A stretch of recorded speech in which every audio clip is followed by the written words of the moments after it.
तो आज के वीडियो के अंदर हम बात करने वाले हैं कि फॉरएवर की 11 टाइप इंसेंटिव। तो इंसेंटिव के बारे में हम बात करेंगे क्योंकि आपने पिछले वीडियो के अंदर देखा होगा कि जिसके अंदर मैंने 11 टाइप के जो इंसेंटिव है उसके बारे में बताया है। ठीक है, तो इस वीडियो के अंदर हम बताएंगे कि जो रिटेल प्रॉफिट है और उसका कमीशन कैसे ले सकते हैं। ठीक है, तो चाहे आप एक कस्टमर हो चाहे आप एक डिस्ट्रीब्यूटर है, ये वीडियो दोनों के लिए है। ठीक है, तो हम वीडियो को स्टार्ट करते हैं। तो मैं पहले टॉपिक की बात करते हैं रिटेल प्रॉफिट के बारे में, चाहे आप एक कस्टमर है चाहे आप एक डिस्ट्रीब्यूटर है। ठीक है, तो रिटेल प्रॉफिट आप कैसे ले सकते हैं। तो फॉर एग्जांपल जैसे एलोवेरा जेल। ठीक है, एक एलोवेरा जेल की जो बोतल होती है उसका एमआरपी प्राइस होता है 1728 का एमआरपी प्राइस होता है।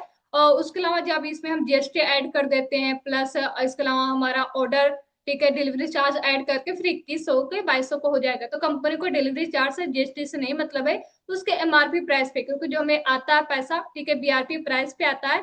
तो एमआरपी प्राइस जो होता है 1728 का इसका एमआरपी प्राइस है। और उसके बाद नोबस कस्टमर प्राइस, ठीक है, जो नोबस कस्टमर प्राइस होता है, जो भी आपका जो नोबस कस्टमर है, ठीक है, आप जब आप खुद नोबस है, यदि आप अभी कस्टमर लेवल पर वर्क करें तो आपको जो प्रोडक्ट मिलेगा 1622 का मिलेगा।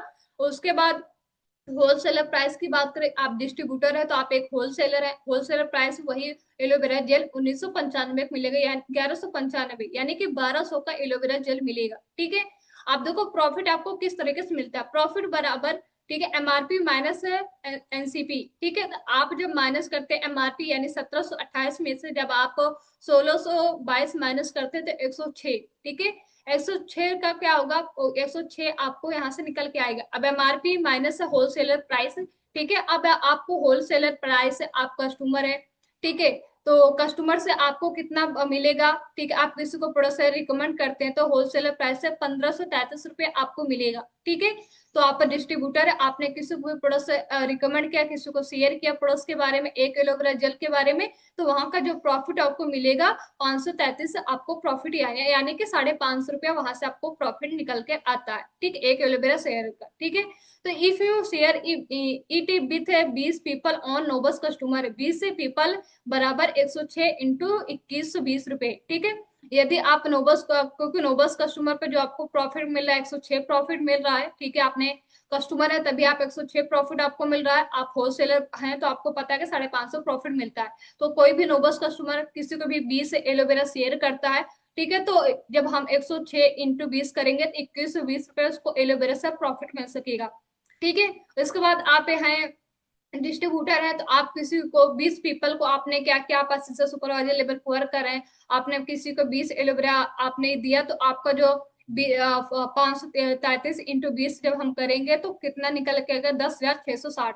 यानी कि आपका ये से क्या है, रिटेल प्रॉफिट है, ये रिटेल करने का है, रेफर करने का प्रॉफिट है। आपने किसी को प्रोडक्ट्स को रिकमेंड किया, उसके बारे में बताया। ठीक है, तो 20 लोगों ने भी आपका एलोवेरा जेल ले लिया तो उसका जो आपको कमीशन आएगा 10,660 रुपये आपको आएगा। ठीक है, तो यहाँ तक आपको समझ में आएगा होगा रिटेल प्रॉफिट से भी आप पैसे कमा सकते हैं। दूसरा जो हमारा कमीशन आता है, रेफरल कमीशन। ठीक है, आप किस तरीके से आप रेफरल कमीशन से पैसे कमा सकते हैं। रेफरल कमीशन आरसी बराबर PCB plus PCB minus preferred customer profit. ठीक है, अब किस तरीके से आता है, जैसे कि लेवल असिस्टेंट सुपरवाइजर हो गया, सुपरवाइजर हो गया, असिस्टेंट मैनेजर हो गया, मैनेजर हो गया। ठीक है, अब रेफरल कमीशन कैसे आता है, आपको पता है असिस्टेंट सुपरवाइजर पे आपने बिजनेस को रिफर करते हैं तो वहाँ पे आपको 25% का रेफरल कमीशन आता है, 5% आपको बूस्ट बोनस आता है। ठीक है, बूस्ट बोनस आपको कब आता है, जब आप एक्टिव रहते हैं और 4 सीसी आप डायरेक्ट में करते हैं। ठीक है, तो आपको क्या आता है, अपना कमीशन 5% का आता है। उसके बाद सुपरवाइजर लेवल पे रेफरल कमीशन 33% रेफरल कमीशन आता है।